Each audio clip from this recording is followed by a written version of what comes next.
So here is chart. Some name, definition and condition that should be satisfied by the all the operation of the matrices or the algebra of matrices. Now multiplication का एक problem हमने complete किया है. Don't worry, जब भी exercise आगे के videos में ली जाएंगी तब आपकी मल्टीप्लिकेशन के बहुत सारे एग्जांपल भी उसमें कंप्लीट हो चुके होंगे और प्रैक्टिस भी हो जाएंगी. सो डोंट वरी कि मैम ने सिर्फ एक ही एग्जांपल लिया और मल्टीप्लिकेशन ख़त्म कर दिया, बट मल्टीप्लिकेशन अभी ख़त्म नहीं हुआ है. जब एक्सरसाइज स्टार्ट करेंगे 2.3 according to the new syllabus, तो 2.3 और 2.4 में आपकी अच्छी खासी मल्टीप्लिकेशन की प्रैक्टिस होने ही वाली है. So I just left on one problem.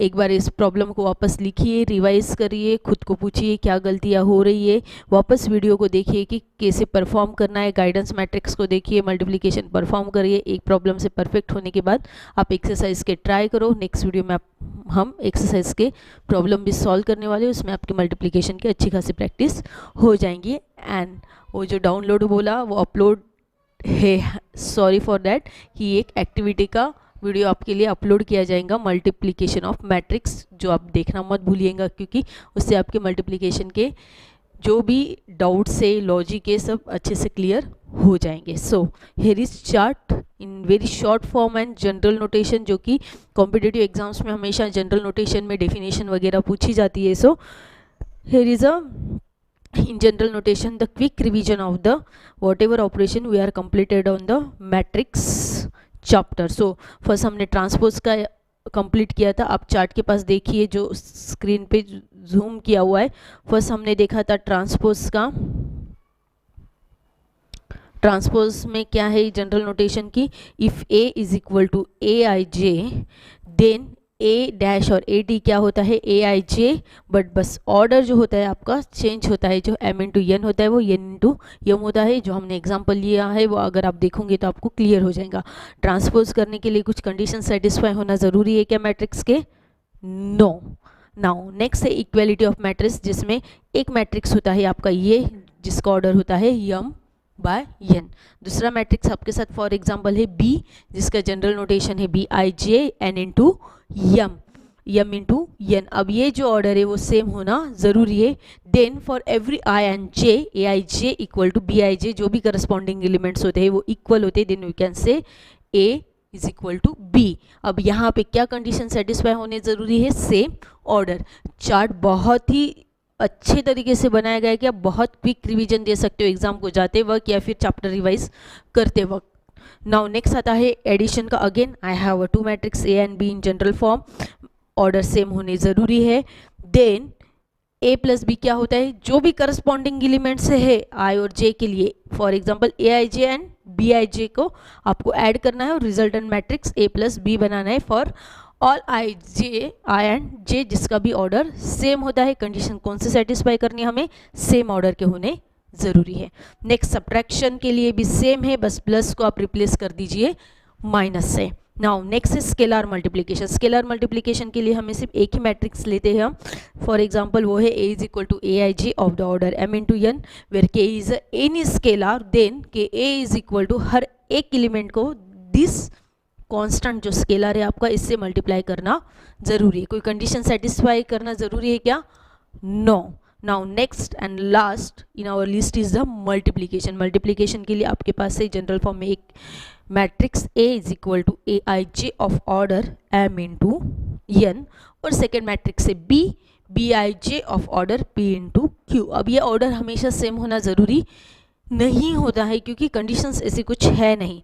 सो मैंने कुछ अलग वेरिएबल यूज़ किए हैं, एम इंटू एन और पी इंटू क्यू. सो ऐसे दो ऑर्डर की कोई मैट्रिक्स आपके पास है तो फर्स्ट कंडीशन सेटिस्फाई करना या फिर आपके लिए मल्टीप्लिकेशन परफॉर्म करने के लिए ज़रूरी क्या होता है कि जहाँ पे एंड हो रहा है वहाँ पे ही आपकी शुरुआत होनी ज़रूरी है. So it must be number of columns of first matrix is equal to number of columns of the second matrix. So n into p. अगर n इंटू पी है देन आपको रिजल्टेंट मल्टीप्लिकेशन मैट्रिक्स मिलता है, जिसको हम बोल सकते हैं c is equal to c i j, और जिसका ऑर्डर क्या होता है this m into this q, that is m by q. Is it clear for you? Yes. So what is the condition for number of columns of the first matrix should be equal to number of rows of the second matrix. So बहुत ही अच्छा एक chart आपके लिए मैंने बनाया है जो आपको एग्जाम को जाते वक्त या फिर चैप्टर रिवाइज करते वक्त बहुत आसानी से बस एक चार्ट थ्रू आप कर सकते हो. ओके. सो मल्टीप्लिकेशन कंप्लीट होने के बाद आपकी जो प्रैक्टिस है वो एक्सरसाइज में होने वाली, जो मैंने आपको पहले ही बता दिया है. Then we completed all the quick revision of this operations. Now next जो बात आती है वो है properties of this all the operation. अब एडिशन, सब्ट्रैक्शन, स्केलर मल्टीप्लिकेशन की हमने ऑलरेडी क्लासरूम में डिस्कस की थी. नाउ बारी आती है मल्टीप्लिकेशन की, तो हम comparison with addition and subtraction ये प्रॉपर्टी हम डिस्कस करेंगे. डोंट वरी, अभी जो भी प्रॉपर्टी डिस्कस हो रही है इसका भी अगेन आपका रिवीजन होने वाला है जब हम एक्सरसाइज सॉल्व करेंगे और इन सारे प्रॉपर्टीज़ के प्रूफ भी आपको साथ में मिलेंगे. मीनवाइल वीडियो देखने के बाद जब आप बुक ओपन करो तो बहुत से प्रूफ आपको बुक्स में सॉल्व करके दिए गए भी है, तो वो सॉल्व जो प्रूफ है वो एक बार आप लुकआउट करो, बहुत ईजी आपको समझ में भी आ जाएंगे एडिशन, सब्ट्रैक्शन एंड मल्टीप्लिकेशन के भी. सो नहीं भी होते फिर भी एक्सरसाइज में जो प्रॉब्लम्स है वो हम कंप्लीट करने ही वाले, तो उसके साथ आपकी रिवीजन हो ही जाएंगी. जो भी प्रॉपर्टी हमने डिस्कस की थी और थोड़े बहुत जो भी डाउट होंगे आपके दिमाग में ये डिस्कस होने के बाद वो भी आपके क्लियर हो ही जाएंगे. सो तो नेक्स्ट जो चार्ट है हमारा वो आपकी स्क्रीन पे आता है जो कि है properties of this all the operation. So अगर आप ऊपर देख रहे हो तो आपको डिफरेंट ऑपरेशन जो हमने डिस्कस किए थे वो दिखाई दे रहे हैं कि addition, subtraction, multiplication and scalar multiplication. First law होता है जो हम बचपन से 5th स्टैंडर्ड से पढ़ते आए हैं for different types of numbers, natural number, whole numbers, rational number, irrational numbers, integers. Commutative law. Commutative law क्या बोलता है, जो कि हमने देखा है कि 2 + 3 is equal to always 2 + 3 is equal to 3 + 2 होता है. तो इस टाइप के इस लॉ को कहा जाता है कम्यूटेटिव लॉ. क्या ये फॉलो करते हैं सारे ऑपरेशंस मैट्रिसेस से? Let's see. अगर हम एडिशन की बात करते हैं तो एडिशन जो होता है मैट्रिसेस का वो कम्यूटेटिव लॉ फॉलो करता है. इसका इन सारे प्रॉपर्टीज़ के प्रूफ हम ऑलरेडी क्लासरूम में देख चुके हैं. Then also if you want to revise, आपकी बुक में दिए गए हैं, काफ़ी इजी है, आप एक बार लुकआउट करोगे तो आपके समझ में आ जाएंगे. तो सो मेन की addition of matrices follows the commutative law. That means A + B is always equal to B + A. Similarly subtraction commutative law follow नहीं करता है. बहुत सिंपल चीज़ें हमें पता है. 2 - 3 is not equal to 3 - 2 in case of the numbers also. So subtraction में भी ये नहीं होता है क्योंकि हम क्या करते हैं, करस्पॉन्डिंग जो एलिमेंट्स होते हैं वो सब्ट्रैक्ट करते हैं. सो इनडायरेक्टली कहीं ना कहीं हम नंबर्स का ही सब्ट्रैक्शन करते हैं, जो कि नंबर्स ही अगर कम्यूटेटिव लॉ फॉलो नहीं करते हैं तो ये बात भी इजीली आपको समझ में आएंगी कि सब्ट्रैक्शन भी फॉलो नहीं करेगा. नेक्स्ट आता है मल्टीप्लिकेशन. मल्टीप्लिकेशन के लिए हमने इसी वीडियो में डिस्कस किया है multiplication not following the commutative law. उसके लिए मैंने आपको एग्जांपल देके एक्सप्लेन भी किया था. That's why A B is not equal to B A. Scalar multiplication में इसकी बात ही नहीं होती क्योंकि हम एक ही मैट्रिक्स को स्केलर से मल्टीप्लाई करते हैं. नेक्स्ट बात आती है एसोसिएटिव लॉ, जहाँ पे अगर आपको 3 मैट्रिसेस दिए गए हैं, फर्स्ट अगर आप A + B का एडिशन करते हो और फिर C उसमें ऐड करते हो, इज इट इक्वल टू अगर आप B + C का फर्स्ट एडिशन करके A उनके एडिशन में ऐड करोगे तो yes it is always equal to. But in case of subtraction it is not possible. Cause क्या होता है कि ये माइनस जो ब्रैकेट के बाहर है ये अंदर जाके क्या बन जाएगा, प्लस. बेसिक कंसेप्ट को ही यूज करके हम बता सकते हैं सब्ट्रैक्शन एसोसिएटिव लॉ फॉलो नहीं करता है. Similarly multiplication associative law follow करता है. इसका प्रूफ हम एक्सरसाइज 2.3 में डिस्कस करने वाले. दैट्स वाई फॉर तब तक आप सिर्फ इतना समझ लीजिए कि मल्टीप्लिकेशन एसोसिएटिव लॉ फॉलो करता है. दैट इज अगर आप A और B का फर्स्ट मल्टीप्लिकेशन करके फिर उस मल्टीप्लिकेशन मैट्रिक्स से अगर C को मल्टीप्लाई करोगे दैट इज इक्वल टू अगर आप B और C का मल्टीप्लिकेशन लेके फिर A को उससे मल्टीप्लाई करोगे. तो यहाँ पे जो सीक्वेंस है A B C की वो चेंज नहीं होनी चाहिए. नाउ नेक्स्ट स्केलर में क्या है कि alpha into in bracket beta into a where alpha and beta is considered as the constant है। तो आप अगर दोनों स्केलर को पहले मल्टीप्लाई करके फिर मैट्रिक्स के सारे एलिमेंट्स को मल्टीप्लाई करते हो तो कुछ यहाँ पे फ़र्क पड़ता है क्या? नहीं, आप कर सकते हो। You can multiply first beta to whole matrix and then apply alpha in for whole matrix, और आप अल्फा और बीटा का मल्टीप्लिकेशन ले लिए और फिर उसको पूरे मैट्रिक्स से मल्टीप्लाई कर लिए।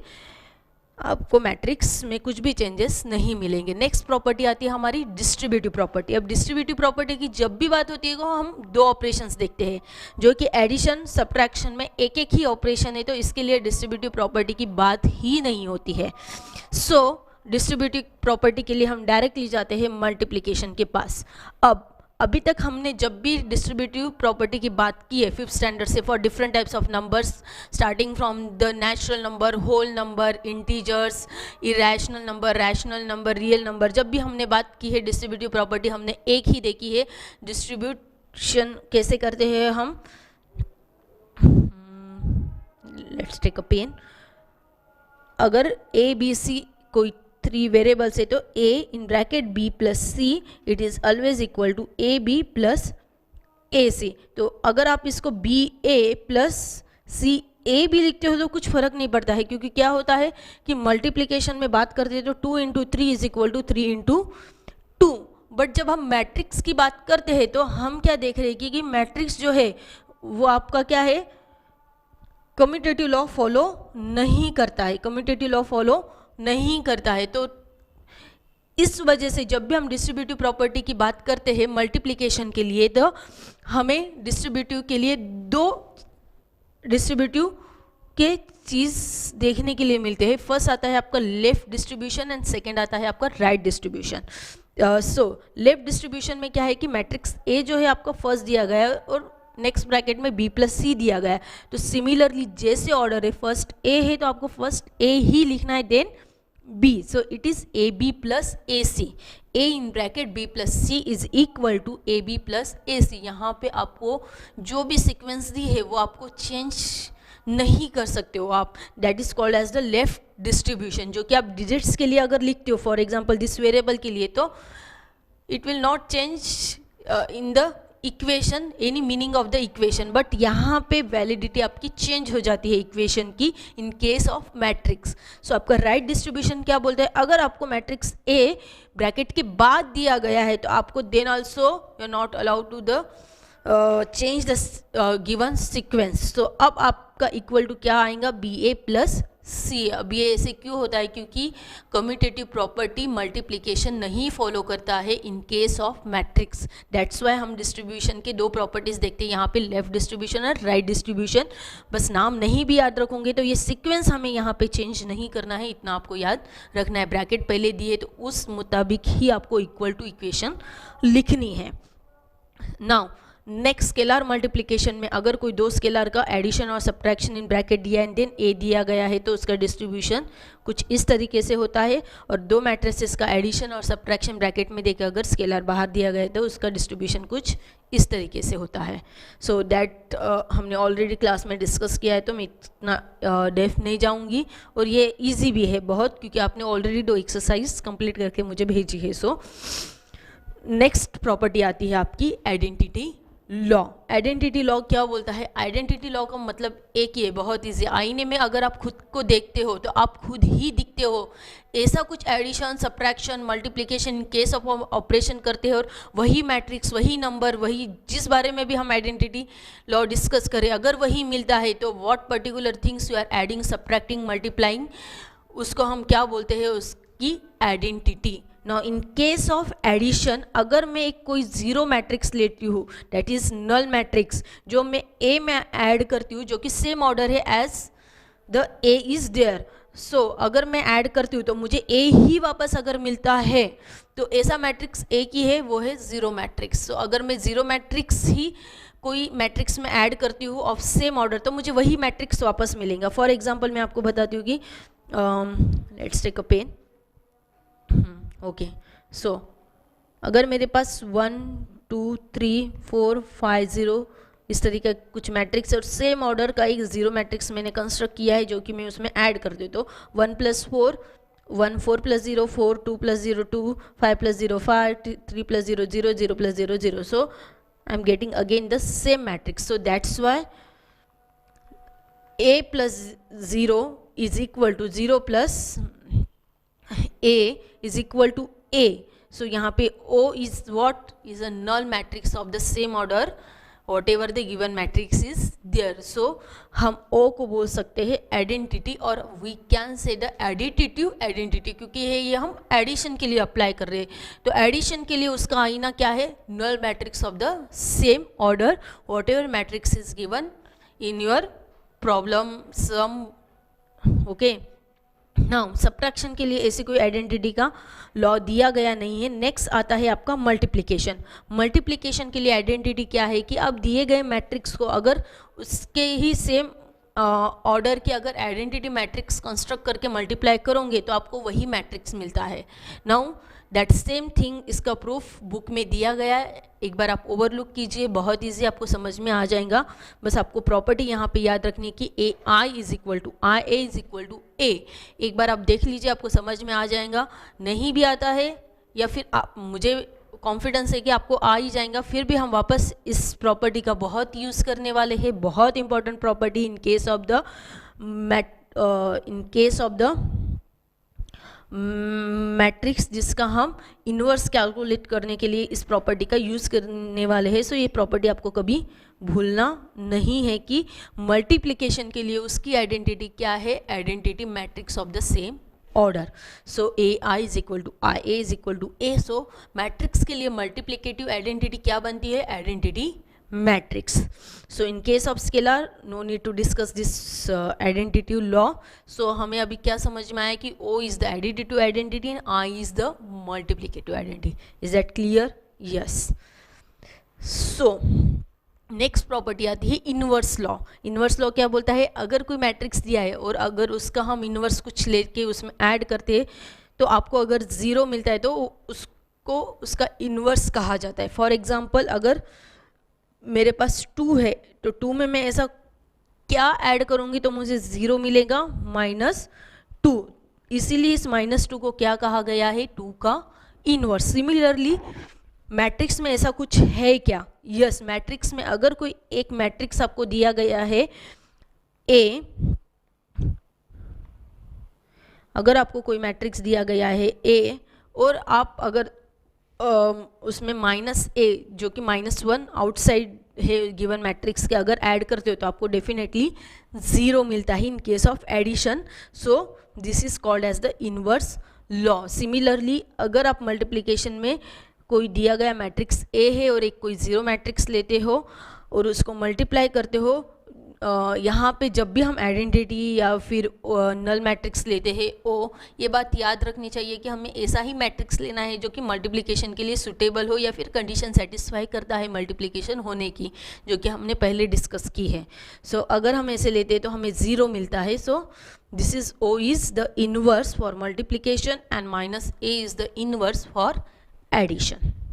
नाउ लास्ट जो आती है हमारी ट्रांसपोज प्रॉपर्टी. हमने जो फर्स्ट अलजेब्रा डिस्कस किया था ट्रांसपोज का, उसके लिए कुछ प्रॉपर्टीज दी गई है सारे ऑपरेशन के लिए. जो बेसिक ऑपरेशन हम माने जाते हैं कि addition, subtraction, multiplication and division. Division in case of matrix not possible, so we are not discussing here. जो भी बचे हुए हमने देखे हैं ऑपरेशन, उसके लिए ट्रांसपोज की भी कुछ प्रॉपर्टी दी गई है जो कि आपको याद रखना है, जिसका आपको यूज़ होगा बहुत बार प्रूफ करने के लिए या फिर प्रॉब्लम सॉल्व करने के लिए. तो फर्स्ट प्रॉपर्टी बोलती है कि अगर दो मैट्रिक्स का एडिशन है और उसके बाहर अगर आपको ट्रांसपोज दिया गया है, so that is equal to AT plus BT. उनके ट्रांसपोज का एडिशन ही होता है. एक तो आप दोनों मैट्रिक्स को एडिशन करके फिर उसका ट्रांसपोज लो, या इंडिविजुअली मैट्रिक्स का ट्रांसपोज करके फिर एडिशन करो. That is the equal things.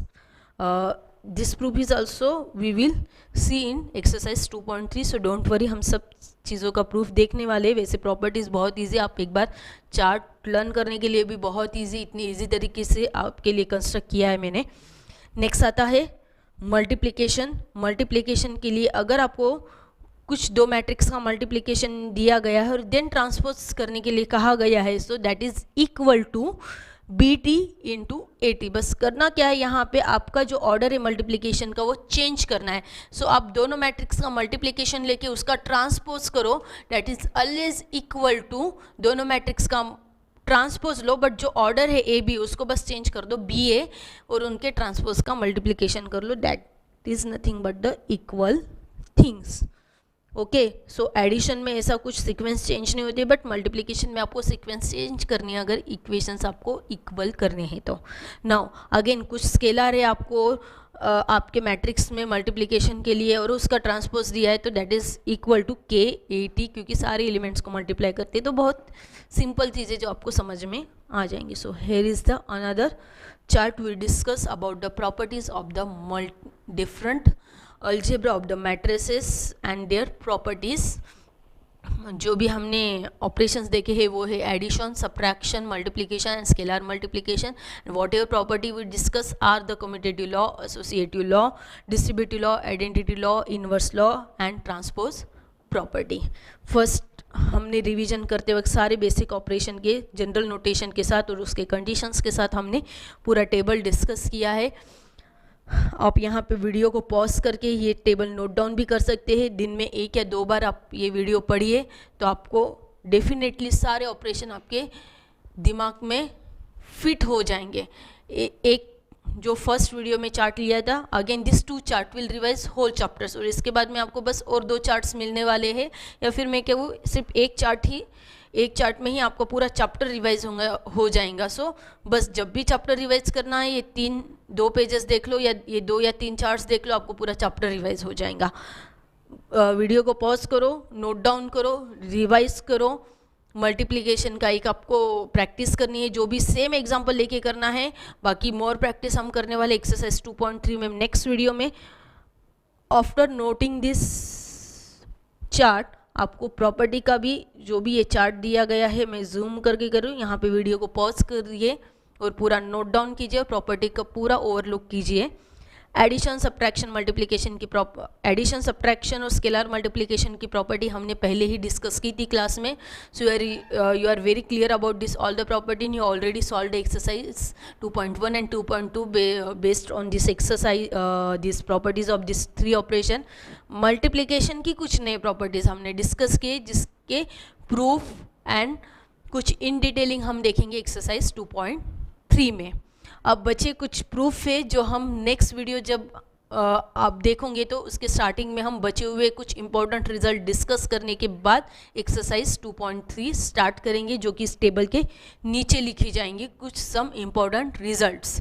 सो आप ये चार्ट नोट डाउन करने के बाद इसके नीचे थोड़ी सी जगह खाली रखना, और यहाँ पे और एक टेबल हमें बनाना है इंपॉर्टेंट रिजल्ट्स, जो हम नेक्स्ट वीडियो में बनाएंगे। Meanwhile, thank you so much.